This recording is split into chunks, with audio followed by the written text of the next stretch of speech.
Todd and Rob in the afternoon. Hey, afternoon delight. With Todd and Rob. Oh, yeah. Rob, the streamer came up in 30 seconds instead of 3 minutes. So I guess that's a good outcome. yeah, right? it is, and everything came on. And hey, everyone, welcome to the new media show on a Tuesday. I know this is unusual for us. Yeah, I have to travel tomorrow, but I just didn't want to sit for another week, with my brain like literally on fire from this trip I was just on. So we are live. Hopefully we are lit. I sent the bat signal out. I don't know if it worked, but anyway, we're streaming live. We're streaming video. We're on YouTube. We're on Twitch. We're on Twitter. We're on Facebook. Everything seems to be working. And do you see over the top of my corner of my shoulder right over here? Oh yeah, I see there. It's like a little sign. Yeah, they gave me a beautiful plaque. The Ignite team did. Ignite the Sound. Every speaker got a beautiful plaque. So I'll talk about that here in a second. Ignite the Sound. But first off, we didn't take care of a little financial business. We did get 1,919 sats from Big Budget Podcast. How about Big Budget Podcasts get canceled? This came from Papa Pack fan, Todd and Rob. Keep up the great work. Oh, and Go Pack Go, Wayne Packers fan podcast. We got another 777 sats from Popa Pack fan as well. We got 10,000 sats from Adam Curry saying, hey, dudes, newpodcastapps.com. So I guess I must have screwed that up. Newpodcastapps.com, where you can find all the newest podcast apps.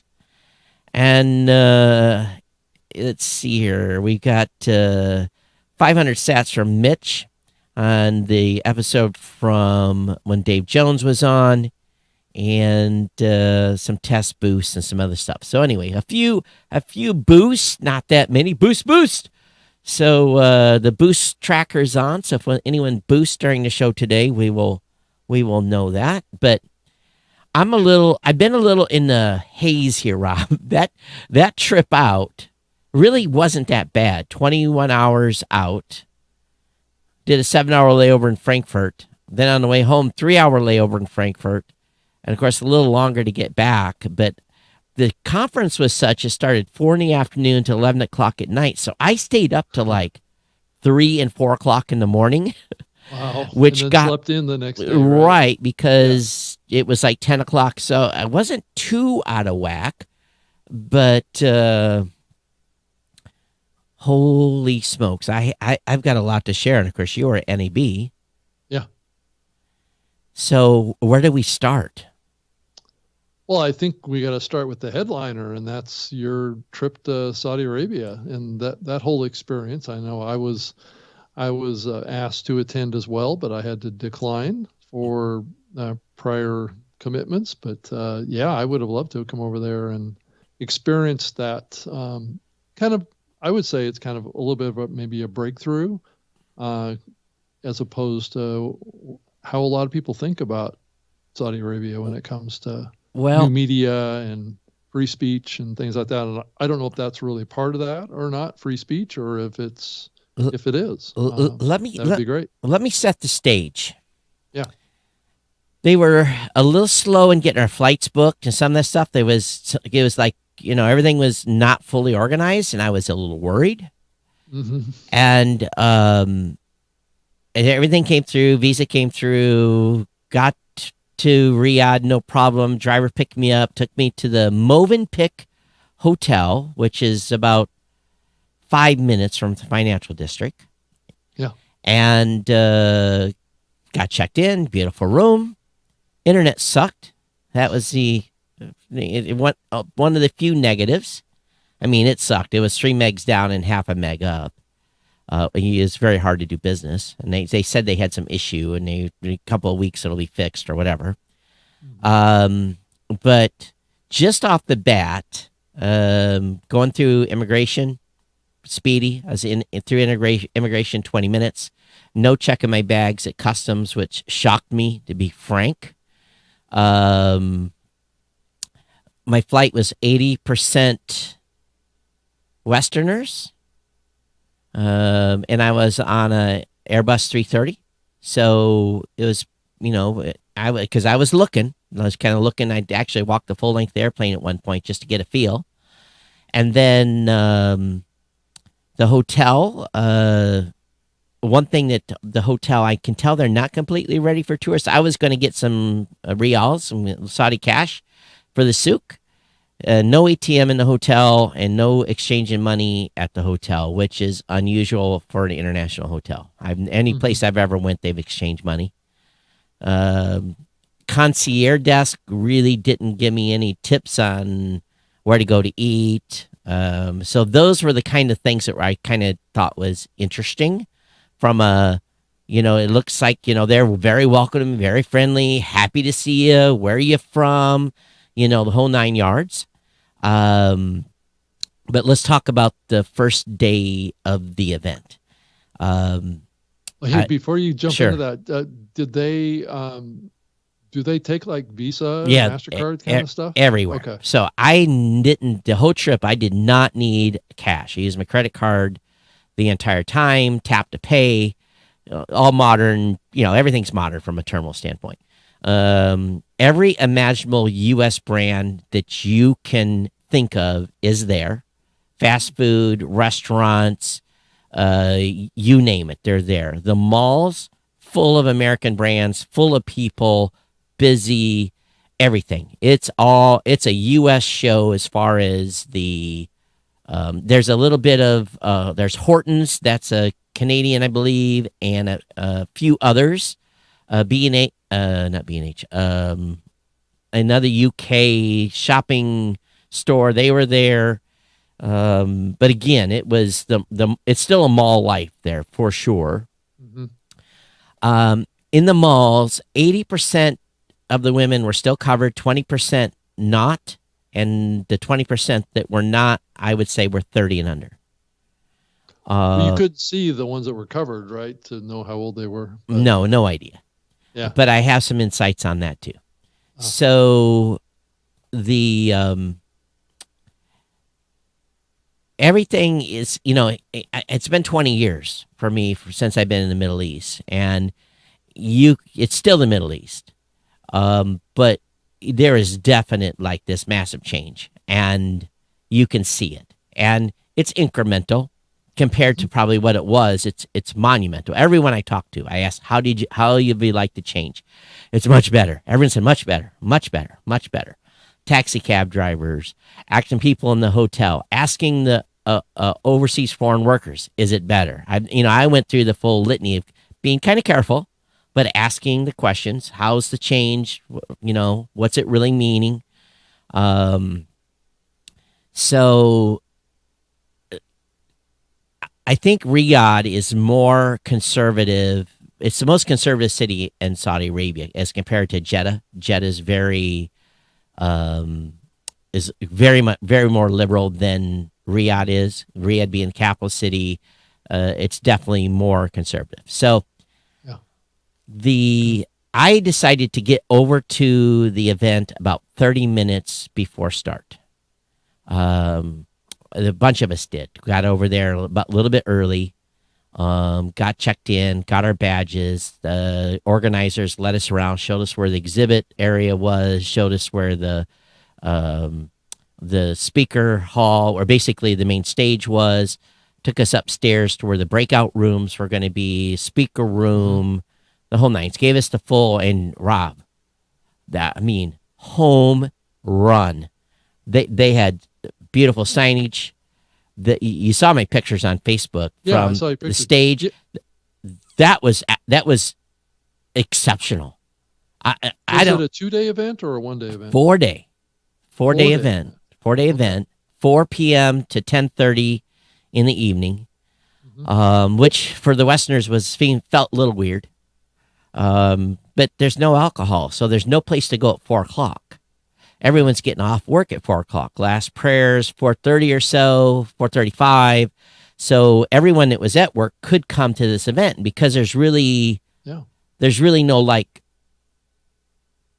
huge nightlife. Everything gets kicking at night. They go to 3 or 4 o'clock in the morning. The streets are packed, but they're getting ready for this big festival season the next 2 months or something like that. So things were ramping up for that. But the organizer, I'm like, how's registration? And she says, well, we only started advertising this a week ago. And I'm like, oh my God. 16,000 people had registered in a week. Only 1 week of promotion. Wow. 16,000 people. And I thought, okay, how many people are going to show up? They did live stream some of this. I didn't know that until the last day.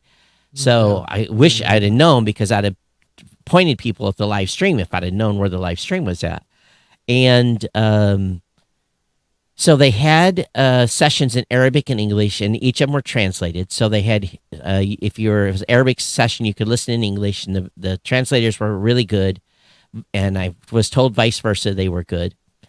There was folks there. There was a representative from Podbean. There was a representative from, who was the hosting companies that were there? Podio, but they were attendee. They were not speaking. Mm-hmm. There was BIPOC was there. Yep. And there was a host of other folks that I was familiar with. Some of them were doing sessions. Some of us were doing basically on the main stage. There was representatives from Spotify there. The representative from the Southeast Asia podcast community was there.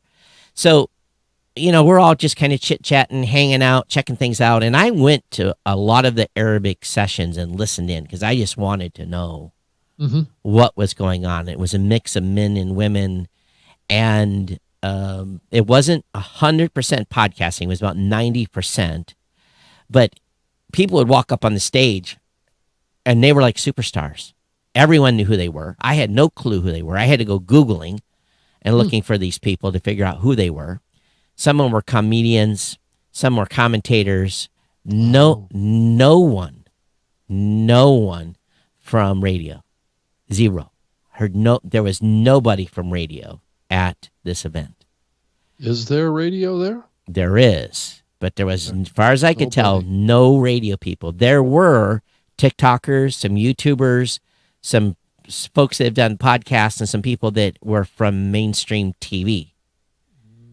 But there was some celebrities there, some people, some directors, voiceover people. So the stories were being told were anything you would hear at a normal podcasting conference, how they got started, what they've done. But this was 110% Podcast 101. Right. 100%. So was there any, did you get a feeling like that the Saudi government was somehow, there and present, or was there, what was the interface The with that? only time that I heard there would be potentially a minister there was Saturday evening. I never saw him. Okay. This was definitely, okay. Just a creator event. It was wall-to-wall people. Every day, this place was packed, easily filling the capacity of the venue every day. I would say 2,000, 2,500, and you can't tell. The issue I had was in the United States, in Western worlds, you dress with your own flair, your own personality. Even there at that event, 80% of the women were still covered, 20% were not, and the men were all dressed the same, and the only people who were wearing suits were like me and some of the guests from Dubai and stuff like that. And so I couldn't get a feel if it was the same people every day. I just couldn't tell. Right. I don't think so. Maybe for a portion, because I did recognize a few faces a few days in the main session area, but that place was packed, full, Every session was full. Now, some of the later evenings, maybe 3/4. All of the upstairs breakout rooms where they did training would hold 50, packed. Those sessions were full. I was doing one-on-one consultations. I think I had 8 scheduled. 2 of them ended up being people that were talking about voiceovers. But my experience kind of went like this on the one-to-one consultations. Hi, my name's Todd. Give my business card. What's your name? And most of these sessions were with women. Only 2 were with men. And the question is, how can I help you? And the basic response was, I don't know what to do to get started. And in one case example was a very young 23-year-old woman, very shy. And she was being very reserved. And I was asking her, what's the idea for your show? And she says, about trauma. And I said, personal trauma and she says, personal trauma. So we had a discussion about privacy, about stage names, about keeping the family name out of the conversation, because I don't know how this market's going to be, but I gave her basic instruction on maybe things she could consider being careful about on her privacy side, because they really, personal safety, right. They really, I mean, this is what came home. They are huge on their privacy. They absolutely, unequivocally, especially the women, are about maintaining their privacy. So audio is going to be huge for women in Saudi Arabia. Huge. So we had a good conversation. I talked about how she potentially lay the show out. And so it was that type of conversation. Another conversation was, it was a gal that has started a business. And she's wants to, do the show to talk about her business growth. And so, those types of Podcast 101 discussions. And really, in all honesty, there should have just been a open time to do Podcast 101 questions to a group, because I could have answered questions for 5 hours. Right. So was there a discussion about video at all in these conversations? Some, but this is going to be because of the privacy piece. It's okay. I believe this is going to be an audio primary market. Okay. Maybe not for the men, but definitely for the women. Now, I was in previous years, 20 years ago, I would never, ever, ever, ever say hello or directly look at someone that was fully covered. It was just we were always told, mind your business. That's what we were told 20 years ago. But even though the women were covered, they're coming up and talking to me, asking questions, very curious, having fantastic conversations. It was enlightening, to say the least. And the thing I walked away from was, could you see their faces? Yeah, you can see their eyes. You can see their eyes. A typical, and I asked. So I was asking, because I had to. I asked, what do you feel about the policy now? You don't have to cover up. And I asked this a number of times, and the response was, there are those of us that choose to, and those of us that don't. It's a personal choice on whether we want to or not. But again, not all, but I see the high majority of folks that I did see showing their full face. And again, I don't want to focus on this so much, because it kind of leads people the wrong impression. Right. But there were lines of men and women that was 30 feet deep, standing to go into a sound booth to test microphones, do a little bit of reading of a script, all the way through this whole conference. There was never a line to a booth. There was conversations going on with all the vendors. Angami was there in force. Angami is someone to watch out for. They've adopted a anchor model there, offering free hosting. There was a company there that is already doing ad deals. They're doing 7-figure ad deals, and CPMs are off the chart in that country compared to the United States. There were production companies, at least 4 that I talked to, at least 4 production companies. How many exhibitors total would you say? 12 or 13. Oh, okay. Now, I had been offered an exhibitor table literally 12 hours before I got on the airplane to go to Riyadh. I just had no time. In retrospect, I could have just had stuff printed and had enough to be at a table, because the booths were already pre-set up, and they just basically had your name. I could have had a sign, and that's yeah. about it. Right. I didn't even need a sign. I could have done a booth, but I figured it would distract from the overall experience, because I have to be there. But I talked with every vendor, found out what was going on in the space, lots of interesting things. And so the ecosphere is kicked off there. But here is where I just kind of got a little, how should we say it? I will say that Spotify has an agenda. I think we knew that already, didn't we? Todd, in a very big way. They had 3 or 4 people there. Nice enough team. Nothing negative to say about the team, but they want to own that space in a big way. A lot of the presentations were pitch, pitch, pitch, pitch. So whenever... Own podcasting as a medium, you mean? Is that what you're saying? Yes. Now, they're competing with Angami, Spotify, and Patio are the 3 players in that space right now that are competing. Mm-hmm. Patio has an Arabic dashboard. I believe Spotify probably does too. I don't know how that works, to be honest with you, through Anchor. I don't know if Anchor has a Arabic dashboard or not. Right. But Angami absolutely does. Mm-hmm. So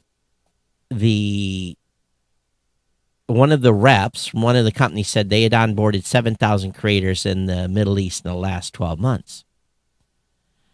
And I thought that was curious in itself, that number, not verified. That was just a number that was thrown at me. And I don't know if, I take some of that stuff with a grain of salt, because I was asking questions of people there, who are you using for because only about 20% were hosting. 80% were brand new prospective creators. And again, 50-50, I would say 60-40 on the mix, 60% women, 40% men on the mix of attendees. Really? Was that? Oh, yeah. Yeah, it was no way was this male dominated in any way, shape, or form.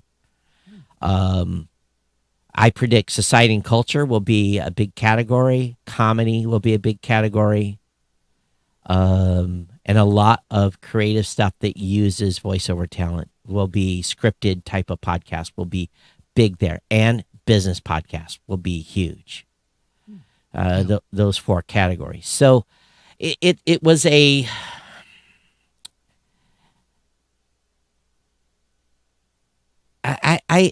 was astounded.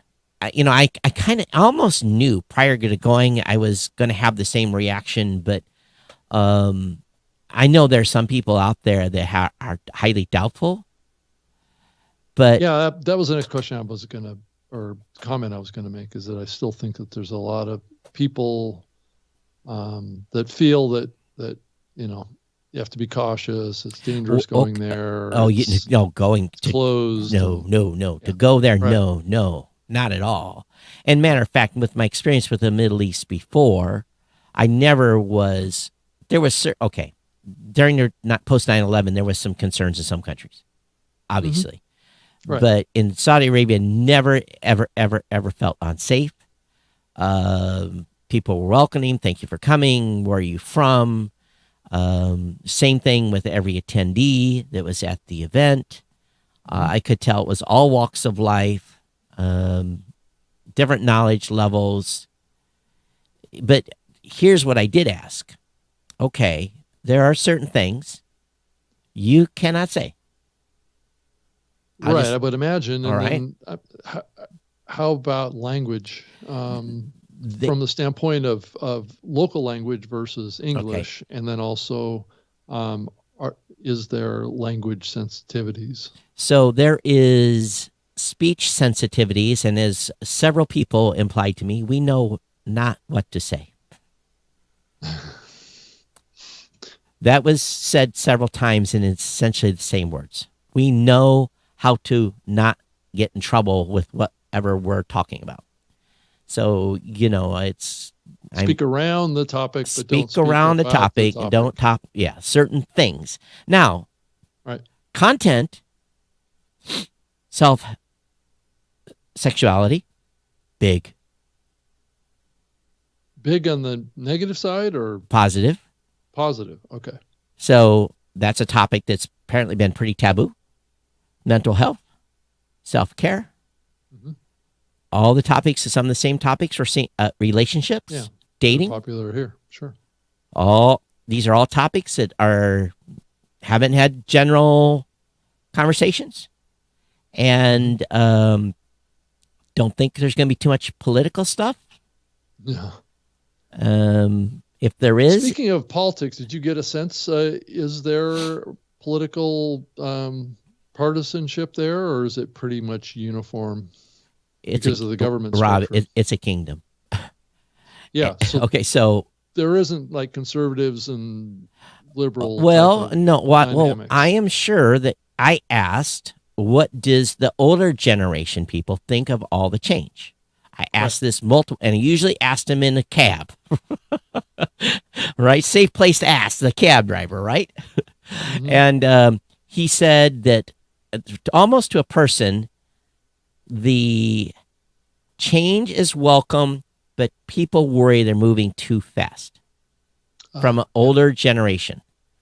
That They makes welcome the sense. change, but they worry things are moving too fast. And there is in an older generation, there is at least the implication I got from 2 or 3 people that I talked to, again, in cabs or in public, not at the event, because I didn't want to talk about any of this at the event. I wanted to keep that external and, around the general populace, that they feel the influx of tourism and tourists, they're worried about that impact.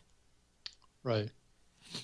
So Causing change to happen too rapidly or too much to an extreme. no explanation of what they're worried explanation on about, that. too much tourists. But maybe I would expect probably to worry of too much influence.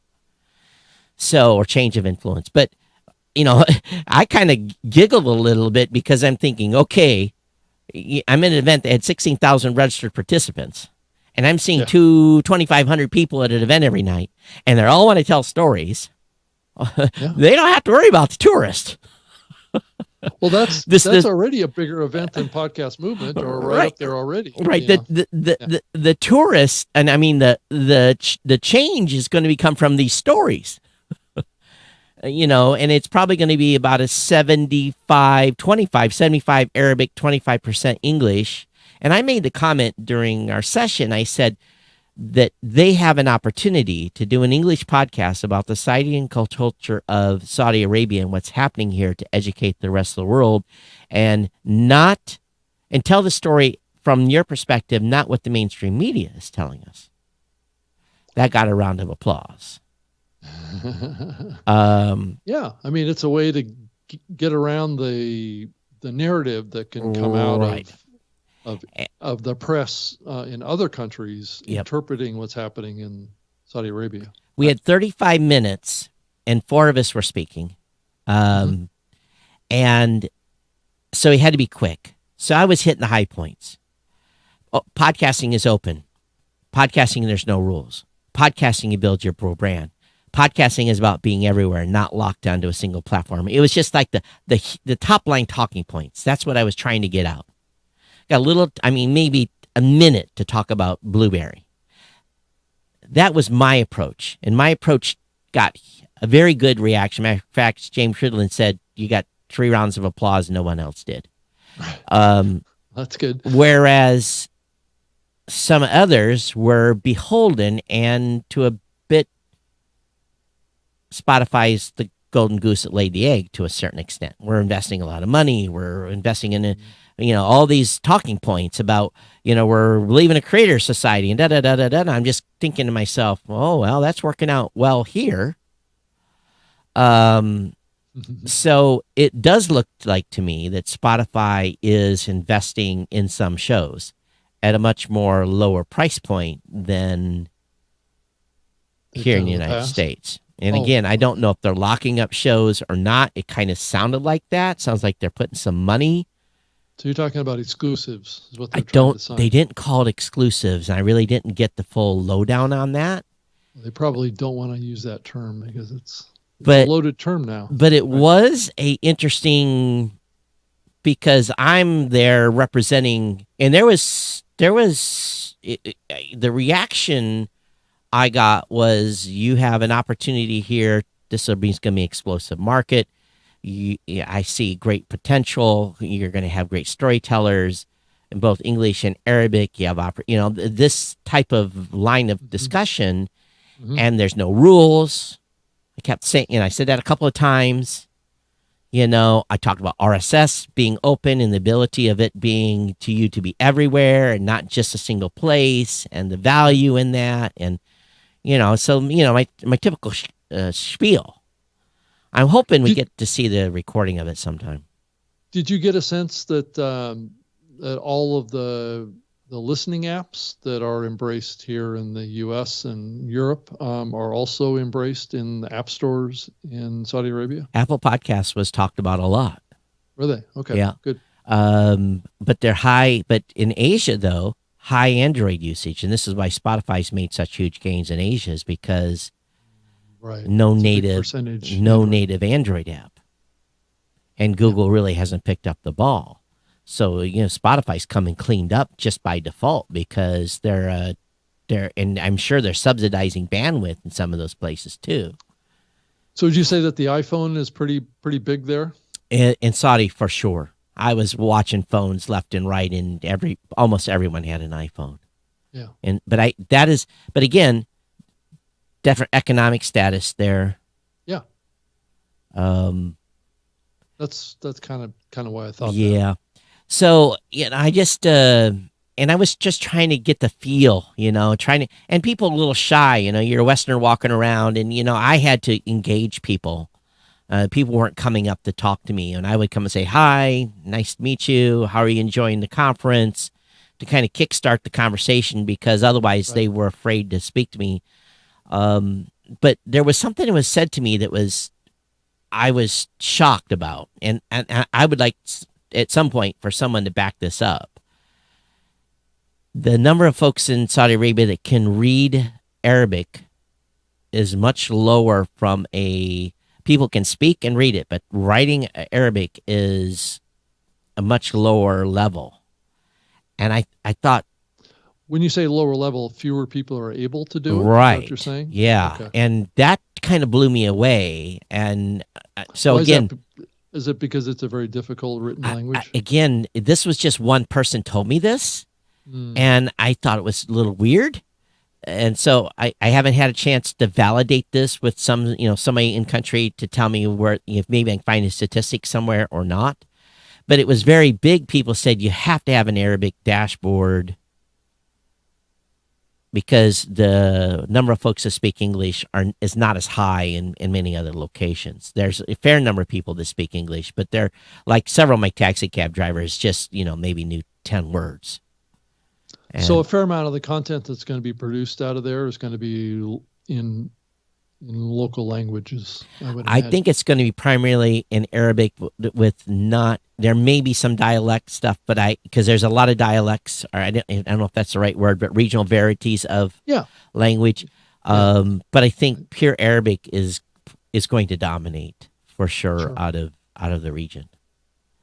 But a lot of people can comprehend probably English, is what you're saying, but they may not be proficient in speaking it. Right. So, and having traveled international a lot, I was very careful to go slow. Right. And I hate to say it this way, but don't go so big on the big words. The the complex English words. Keep a very basic conversation level as best I could, because every once in a while you get that deer in the headlights look and say okay, and I have to re-explain something. Right. Well, especially podcast language, right? Yeah. Or podcast lingo might be a good way of saying it, or like pod fading. I'm sure they've never heard of that before. Oh, actually, they have. They have. Oh yeah, okay. pod fading is a word they fully understand. They do. Okay.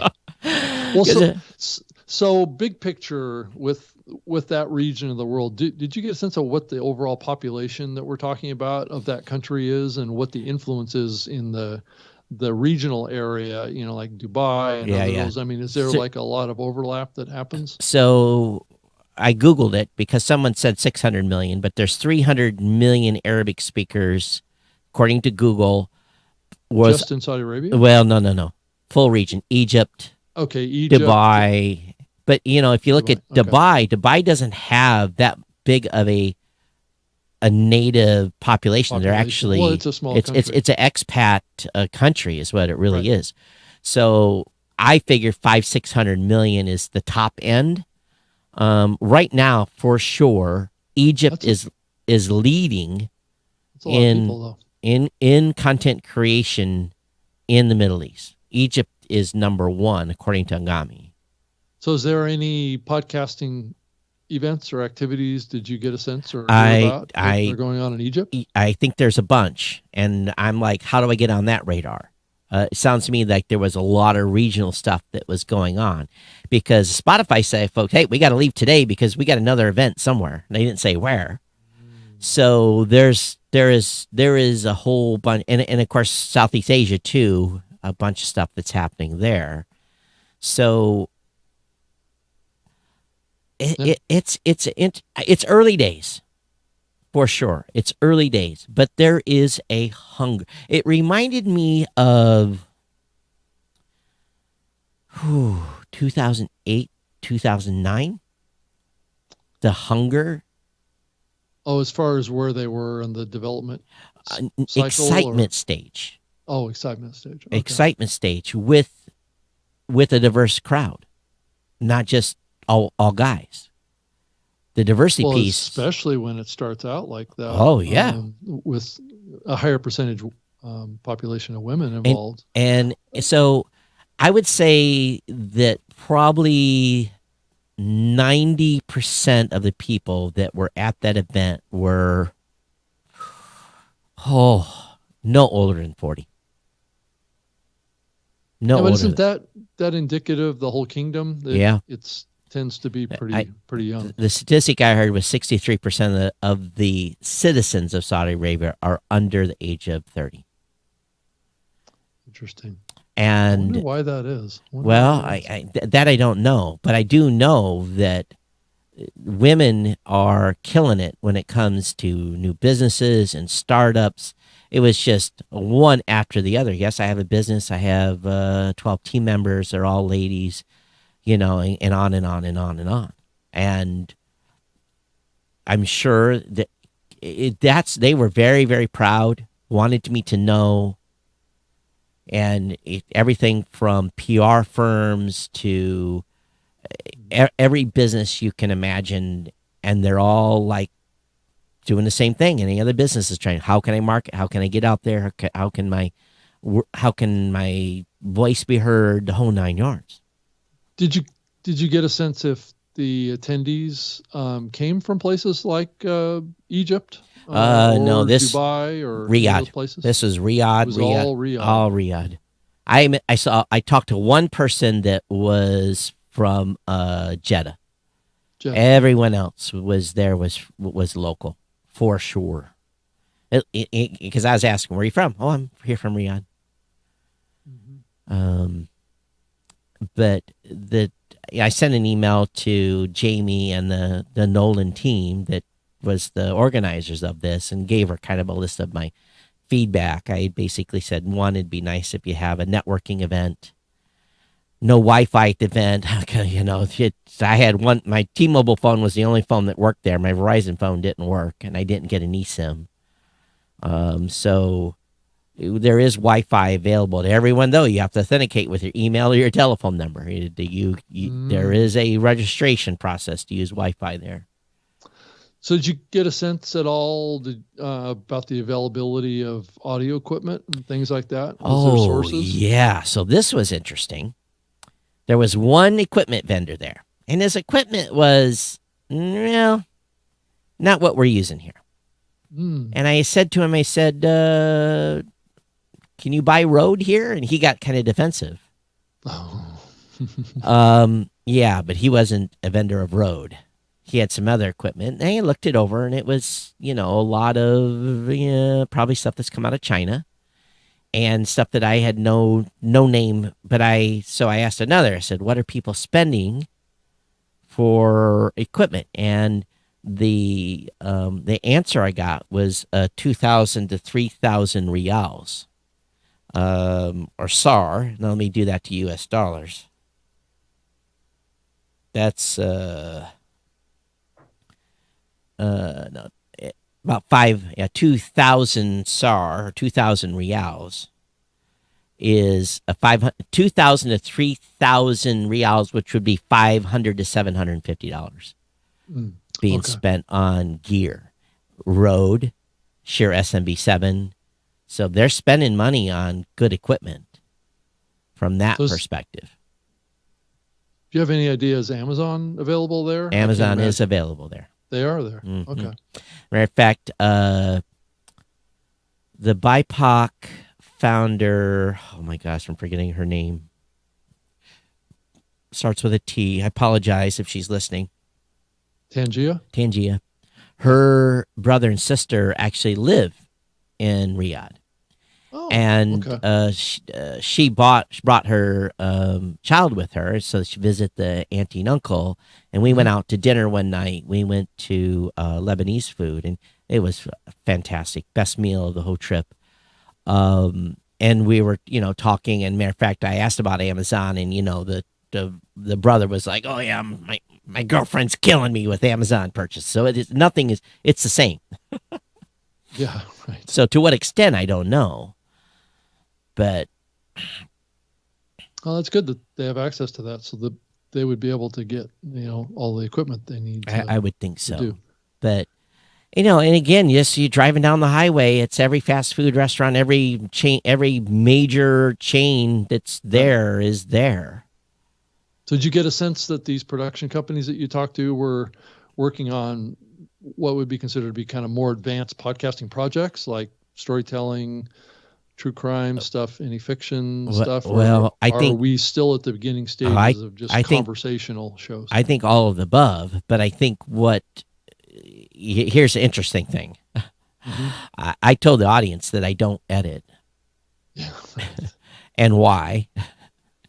They probably said we're always going to edit. And I said, and basically they are being sold production. Everything has to be produced. And I actually thought that might constrict. If everyone thinks they have to have a produced product there, it might constrict and slow the market down. So I wanted to make the point. Right. You don't have to edit, or minimal editing. Yeah, I think that's also the perception in Europe and in Canada too, because a lot of, I think, maybe I'm biased now and things have changed now, but I definitely got the impression that in Europe and other places, new content creators or new podcasters look at like the public radio as kind of like their competitor, right? That they're trying to compete with, and those folks like the CBC and the ABC and the BBC. And those production qualities are very high. So, if you want to compete in that market, you probably are going to have this compelled notion that you need to have very high production values. Well, Did you get that sense there? I get the sense because was no radio there. But radio is existing in the market. They just didn't happen to be at this event. Right. But I don't. And I don't maybe know. They feel threatened by maybe I don't know this whole thing. Right? But it is one thing I will say is that there was this high discussion and even the Arabic sessions that were talking about editing and having good sound design and all that stuff, that goes along with a high production value. Mm-hmm. And I couldn't I did find something interesting out. The Podio folks told me that their $30 hosting plan includes production. And apparently it is How does that work? apparently it's because they're based out of Lebanon. And what I was told was that the wages there are cheaper than in China, is why they can offer production at such a low cost. Mm. And I thought that was curious. Mm. So, yeah, that is curious. It is very curious. I'd love to hear what their production capabilities are for that. And I was told, and this is something that I'm going to test, that Auphonic doesn't work on Arabic recordings because of something the way the waveform is. That I was like, okay, I heard what you said, but I'm going to verify that myself. Because there was a distinct poo-pooing of Buzzsprout and others' media mastering that uses Auphonic. Oh, okay. So, and that's a big trend in the medium right now of post-processing. Right. They may have a hard time pushing that back. So long term, I will be definitely downloading and running some files through Auphonic that are purely Arabic and seeing how that waveform comes out. I think that was a bit of a whopper to me.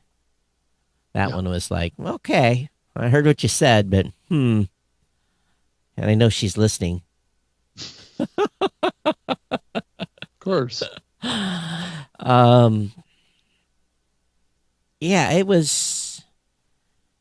I just was I'll just say the way I thought it. I think Spotify was just, they're just arrogant.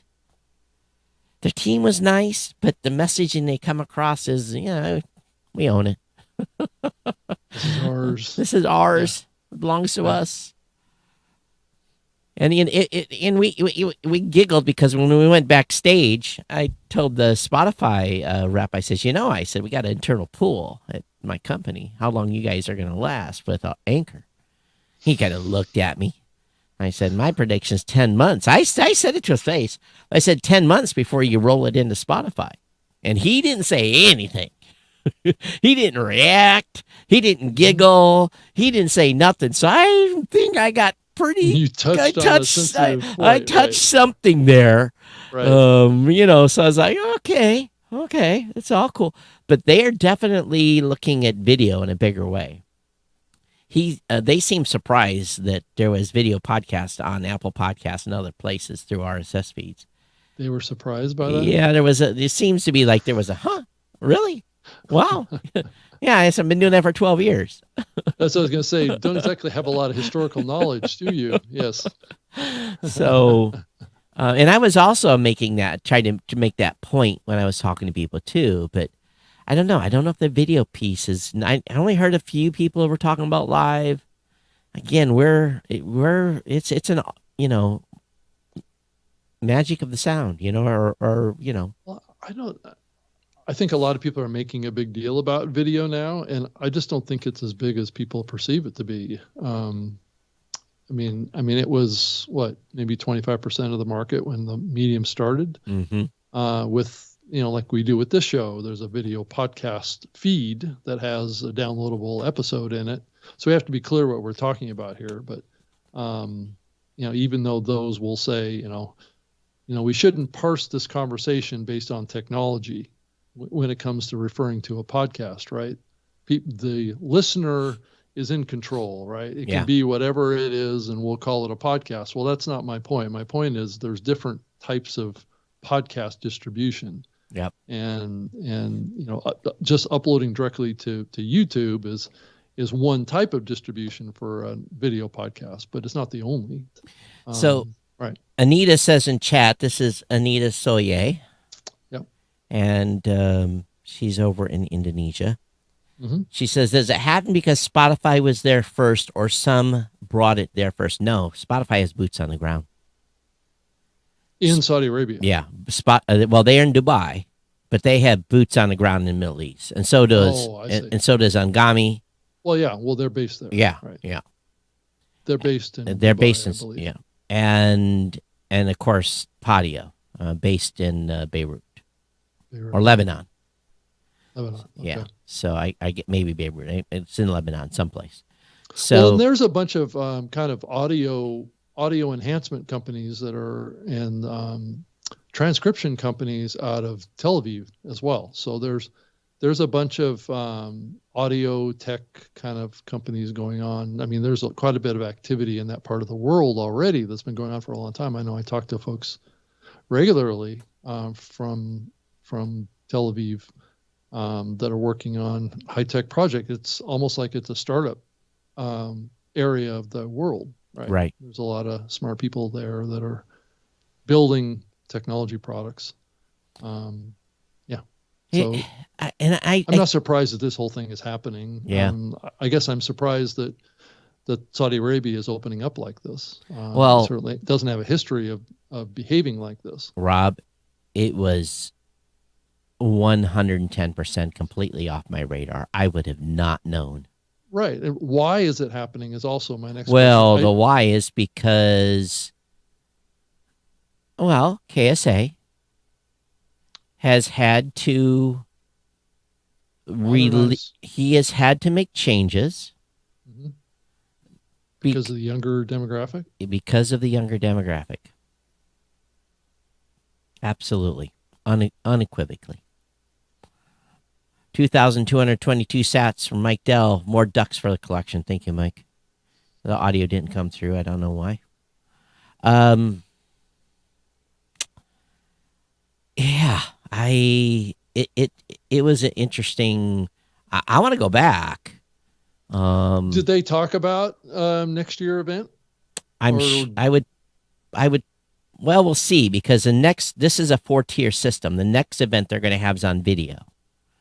So it's going to be focused on YouTube and TikTok, and so that's going to happen sometime January or February. And they're going to be looking for people to come over and talk about that realm. So it's a 4-tier deal, and it's a multi-year. And the budget, my Lord. And I think I saw it was like a couple $1 billion or something. Yeah, it's huge. Yeah. It's a huge budget that the Ministry of Communications, or whoever it was that put this on, has dedicated, because they have a goal of, like, they're now number 14 in the world on tourism. Believe it or not, they moved up 5 places, and they want to be number 1 in the world on tourism. That's going to be tough, especially with no alcohol. Yeah. Because great weather though, Todd, don't they? You know, this time of year, believe it or not, the days highs were 90, and then night times were in the 70s. So it was beautiful in the evenings. It was lovely. No, obviously no humidity. So, this is the time of year to visit when it's a little cooler, because it's definitely not 135 in the shade, which I've experienced before. And it's 24/7, not just during the daytime. Same thing in the nighttime. But one thing's for sure, I was staying up so late trying to keep my body on a somewhat not whack schedule. I look out my hotel room at 4 o'clock in the morning, and the streets were packed, full. I mean, traffic jams at 4 o'clock in the morning. People out cruising. They got a big cruise. Their gas is up 50%. They're very pissed off about that. It's up to $2.30 a gallon. It's 50% in the last year. The population is absolutely crying about it because it's doubled their commute cost and stuff like that. Very much a car city. It is. They're putting in mass transit, but I said the way these people love their cars here, good luck getting them out of their vehicles and getting them into they have basically one of those raised overhead transit systems. beautiful. Okay, got it. The amount of construction, the amount of money being spent is insane. It's you just can see it. So, and everyone said it's transformed in really the last 5 years. That the whole, there was no skyscrapers there before. Now there's, starting to see very tall buildings. So do you see the podcasting industry putting efforts into, competing in that market? It's a new market. Matter of fact, the folks from Patio says you guys can catch up with this. We're going on to the next market that's developing. And I kind of laughed. I'm like, okay, who's next? Who? If this one's already launched and going, where's the next one? Is it Asia somewhere? Right. That's the question, And or is it Africa? Who knows? Maybe South Africa, Mid Africa. I mean, so this area kind of covers North Africa. But I think there's. I think there's lots of opportunity there. Yeah, because we both know of events that are being planned in what was it in Bali? Nigeria? I think there's one in Bali. Well, yeah, that's with Sonia. Yeah. Yeah, and then, matter of fact, that's where the Podbean. I think her name's Norma. She's in Bali. That's where she's working out of there. Mm-hmm. So. Everyone, it was, and here's one thing too.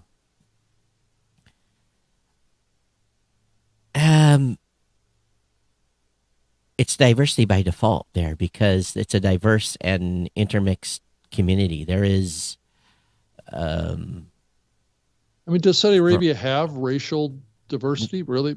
Yeah. From the standpoint of how we look at it, right? I don't think they even consider that it's just diverse. I don't think they. And of course, someone's going to be on the show and call me out on this, but it looks to be pretty integrated. Okay. And someone that's it's your word. Again, I asked. I'm like, is there prejudice? Is there certain communities that are looked down upon? Oh no, we're one big happy family. Now, someone's probably going to tell me different, but, and again, I'm getting a perspective from an event where people registered to come to the event. I wasn't in the suburbs and, sitting down and having bread with someone that, I am sure there would be lots of other discussions, but laying the politics, I wasn't there to figure out the politics. Right. I was there to figure out what was happening with the creator space. Mm-hmm. But it was very, very, very exciting. And I kind of had a little bit of a wow moment. You did? Yeah, I did. What was that? It was just the overall experience? Yeah. It was the wow of, we talk about expansion. We're really isolated here. Yeah. You have to have boots on the ground to understand what's really going on. That's the only way you're really going to understand what's going on in the space. We hear about it. Well, that's what's been great about what James has done with that Pod News newsletter. But even then, it doesn't. He's opened up at least some level of visibility into things going on outside of the U.S. because he does so much traveling to these markets. Yep.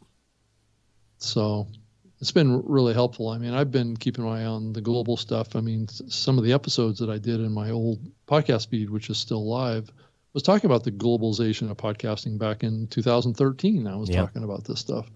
And I could see it happening, and I figured it was just a matter of time. But cultural changes needed to happen, just like what we've seen now with Saudi Arabia. 10 years ago, we never would have thought this was even plausible. No. And actually, some people said that the next market that could potentially open up would be if things change with all the chaos going on in Iraq. If there's regime change there and the public are allowed to say what they want to say, that could be another explosive market. So Iran, Iraq, Jordan, all those countries, have populations that could express themselves, just like what's happening in Saudi Arabia. Excuse me, I meant Iran instead of Iraq. With all this, yeah. So, but some of these, it's just like, and where's Turkey?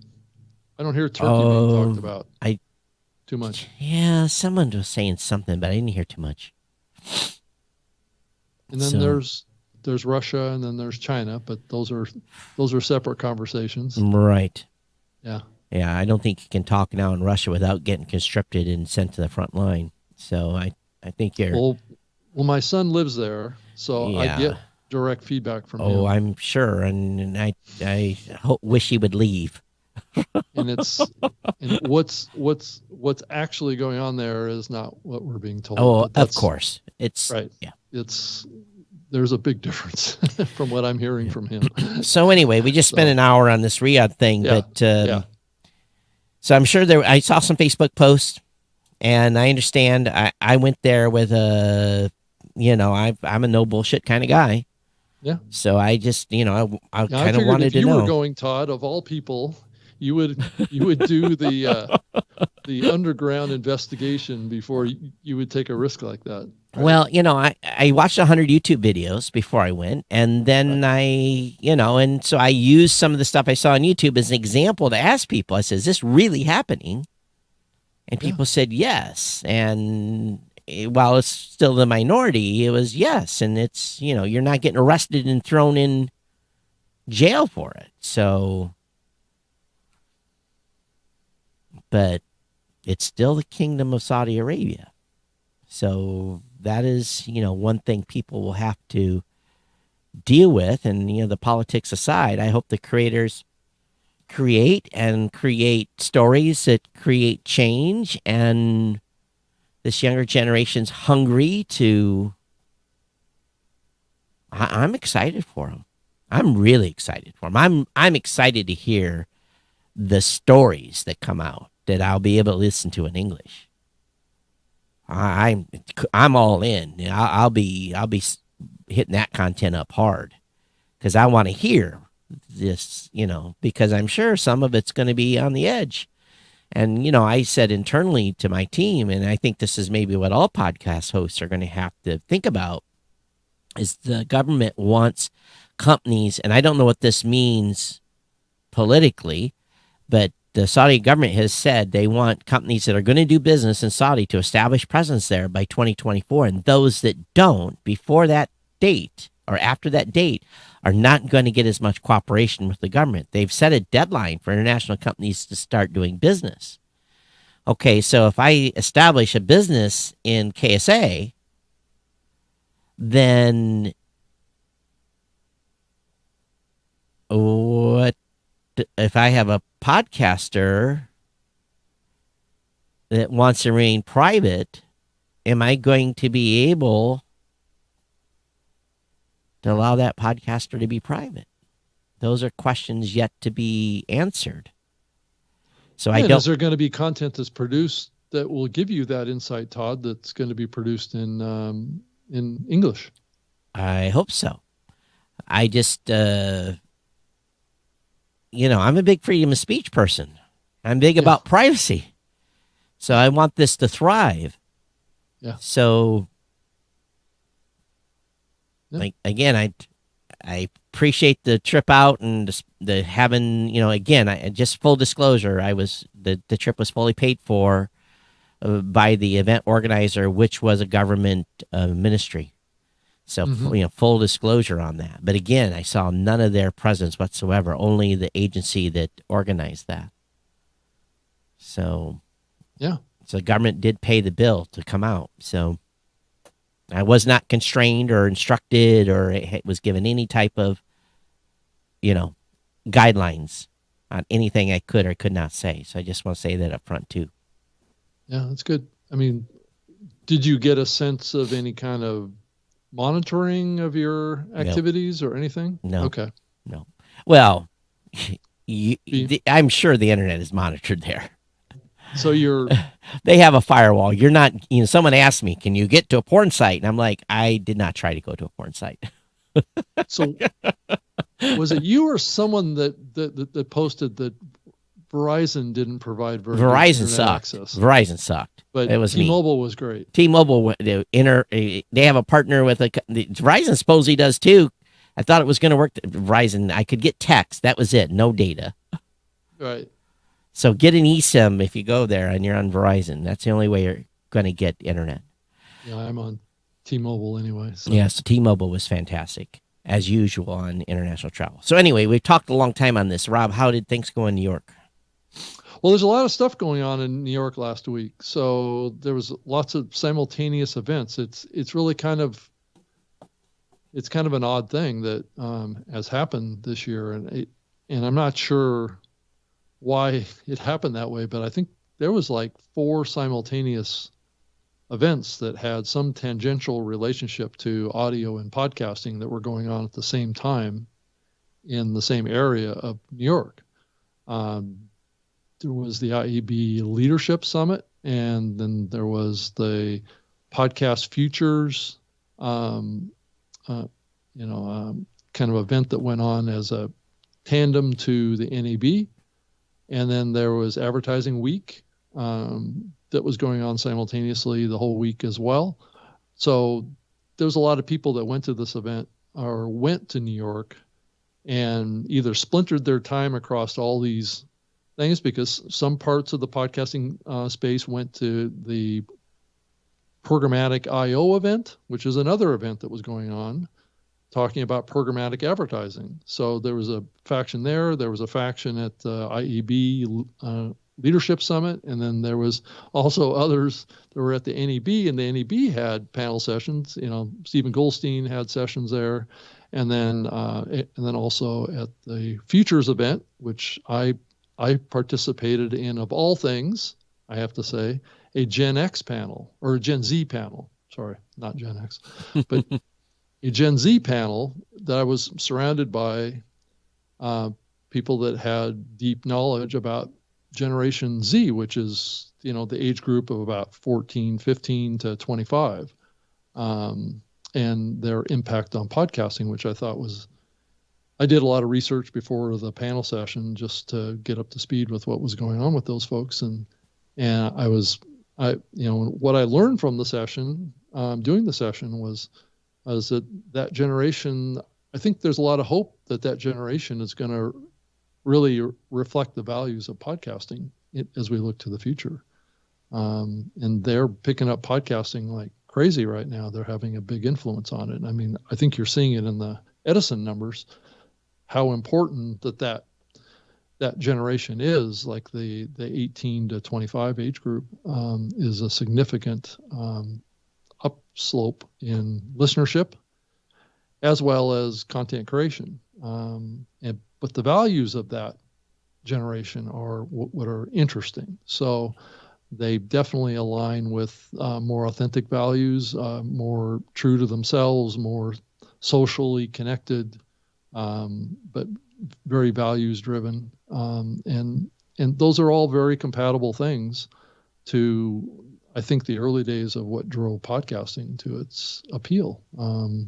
So I thought it was an interesting session for especially me to be involved in, given I'm definitely a boomer, not part of that generation, right? Right.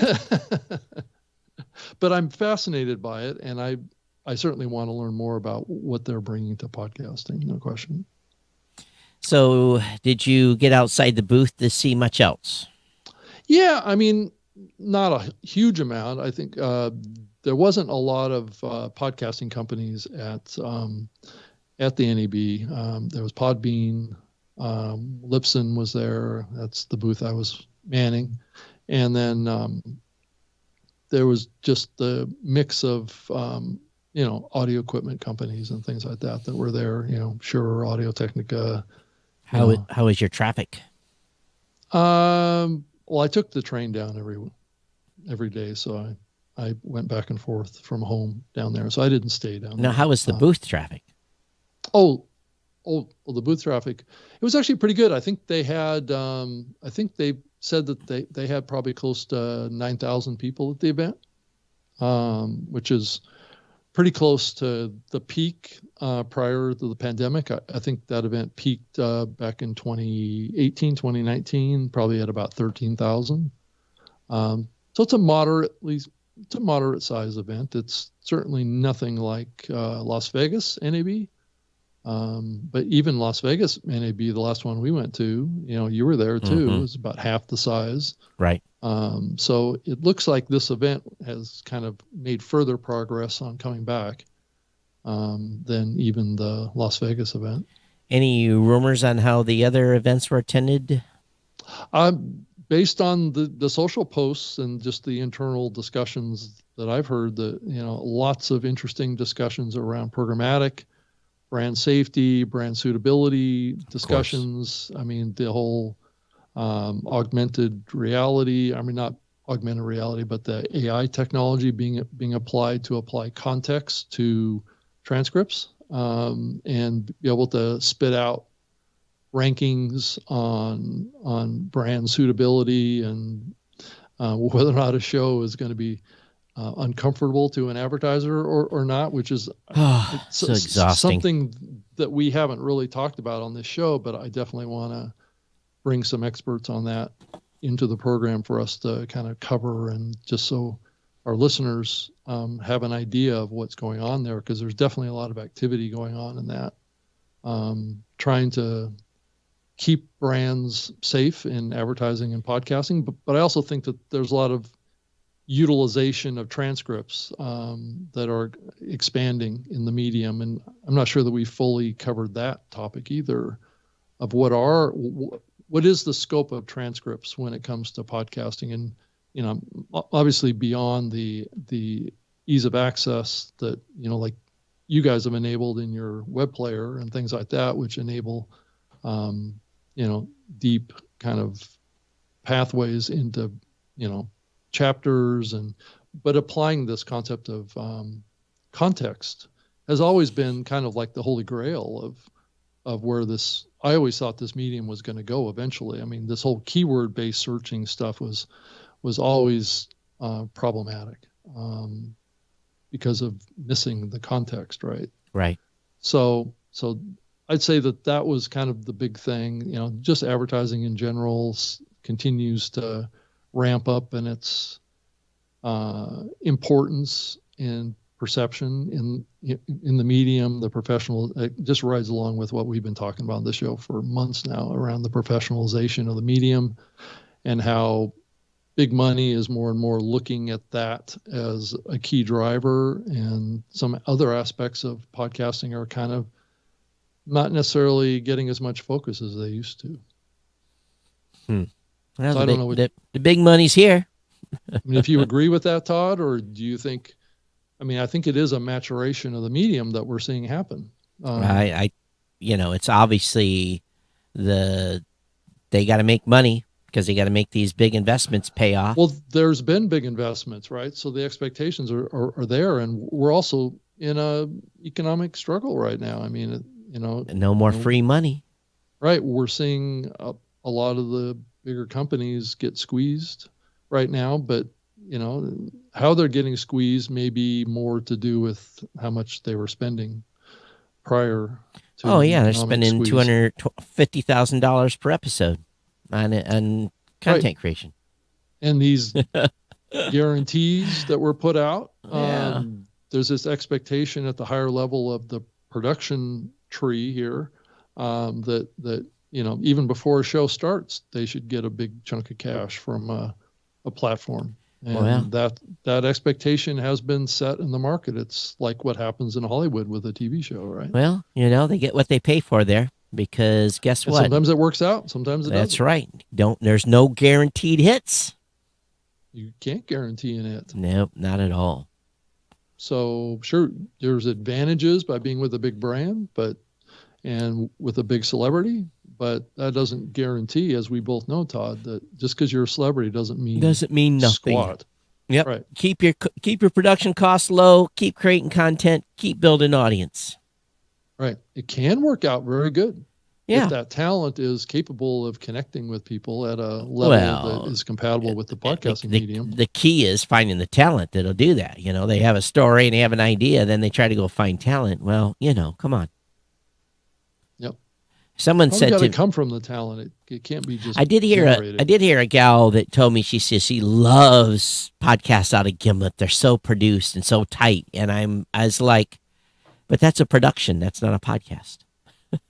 Yeah, it's different. Right. I said, it's a podcast, but I said, it's these are, it's a production. It's a still podcast, but she was kind of taken aback when I said that. Yeah.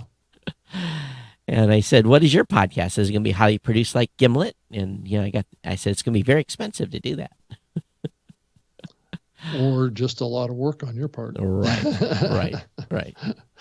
So are you willing to invest that much time into it when you have probably a full-time job doing something else? Yeah. Well, I tell you, it's been an interesting couple of weeks, that is for sure. But I definitely wanted to get the word out on, because I'm leaving tomorrow for another trip, and I just didn't want to go a whole another week without putting a show out. About this topic. Yeah. So I know there's a lot of curiosity out there, and I've got a bunch. I'll putting a video together. I had my GoPro with me and shot a whole bunch of videos, so I'll be putting a bunch of clips together and having something. Oh, that's great! I'm excited to see it. Yeah, so I got to piece it together. It'll be the first time I've probably put together 40 different clips, so it should be fun. Do you know that you said that the sessions were live? Do you know where they are recorded? I hope so, because I would like some of the. I'd like some example. I'd like to have people have some examples of some of the commentary. What's his name from Tom Webster's old company? The Edison Research. Edison folks? Research. Gabriel was there, and I he only had a rep on my panel with talking about Gen Z from Edison. Yeah, so. he only had like 20 minutes. He had to flip through the things real quick, and they didn't give everybody enough time. We only had 35 minutes. I said, then you have to give us a little more time in these sessions. We don't get any time to dig in. They just give you like the surface piece. We're like, skimming the top of taking the cream off the top and not giving you any, anything really meaty. Depth, right. And, death by, a lot of these presenters were presenting American style, and I don't think it really connected with these audiences. I think the audiences needed the motivational, this is what can be done, this, that type of, not here's how the listeners are tracking the United States, and, here's the percentage of breakdowns and all this stuff. I don't think that was if I got 3 rounds of applause and hardly anybody got nothing, you can tell I went the route that I felt people needed to be motivated with. More motivation than being pitched. Yeah, more big picture reasons, rationales, right, and purpose. I think is always helpful. For I'm a big company, and I'm going to help you. I'm here. I'm the government. I'm here to help. Save you. Yeah, I'm going to help you be successful. Yeah. We'll get you exposure and da da da. Like, okay, I've heard this song and dance before. Yeah. And it sometimes isn't very. It doesn't come across as very kind of genuine. Well, it's like pitchy. Yeah, I'd rather inform and educate than pitch. It's because it's going to be a independent content creator base. It's my core. It's your core. Did you get a sense of the media ecosystem in Saudi Arabia? Is there any independent media sources? I don't think so. I think it's the mainstream stuff is pretty controlled, but there was some number given. There was a big number of the number of people that listen to podcasts every week already over there. It was a big number. I can't remember what it was, like 65% or something. Does the Al Jazeera? Al Jazeera's there. Yeah, I'm pretty sure. Well, it wasn't in the hotel. Oh, it wasn't? No. But BBC World and there was a whole bunch of news channels, but a lot of it was in Arabic, and I didn't spend hardly any time watching any TV local. Yeah, because the Al Jazeera folks they've been doing podcasting probably since like 2009 or so. So I think they had to back off on it because they signed a cable TV network deal with Comcast. and Comcast forced them to shut down all of their video podcast feeds. Speaking about drawing a loop here, Right. they actually had a bunch of video podcast feeds that I had in my Zune platform when I was working for Microsoft. That had to be pulled. Yeah, and they sent me an email saying, well, we signed a deal with Comcast to have U.S. distribution on a cable channel, and one of the clauses in the contract is they couldn't distribute any of their video content in the U.S. outside of that deal. Wow. So then they had to yank down all the feeds. Well, I do have to wrap us up a little early today. I've got another meeting here in about 8 minutes, but yeah, just wanted to spend some time and get this out. Glad you had a good time in New York, and I'm sure next week we'll have more to talk about. Sure. We've been hard at work at Blueberry at doing the Apple integration for the delegated delivery. Yeah, that's coming. It's been fun doing that, and a bunch of other stuff too. So it's going to be good to see that deployed widely. It's going to streamline the process. We're getting some people that are now thinking about it that weren't before. So we'll see what the takeoff is on that. And the single show thing was a big thing too. Being able to set up for a single show. Mm-hmm. Has anybody's got any comments or commentary or feedback, or any of my other participants that were there that would like to share a comment or two, let me know. I do have an idea for a couple of guests going forward, especially with what's going on in Asia. Get some people on here and maybe we can get some of this more international perspective and open our eyeballs here a little bit to what's happening outside of the United States, UK, and Canada, and then I'll invite a guest on at some point here in the next couple months talking about this brand safety stuff and all right, and how that might impact more broadly podcasting just in general. Talk about AI technology. All right, everybody, I'm Todd at Blueberry.com, Blueberry without the E's, and at Geek News on Twitter. Okay. And I'm on Twitter as well, at Rob Greenlee, and you can certainly send me an email, rob.greenlee@gmail.com, and that's a great way to reach out to me, and I have robgreenlee.com as well. All right, everybody, thanks for being here. We'll see you next week on the New Media Show. Everyone take care. We'll see you next time. Bye-bye. Okay, bye.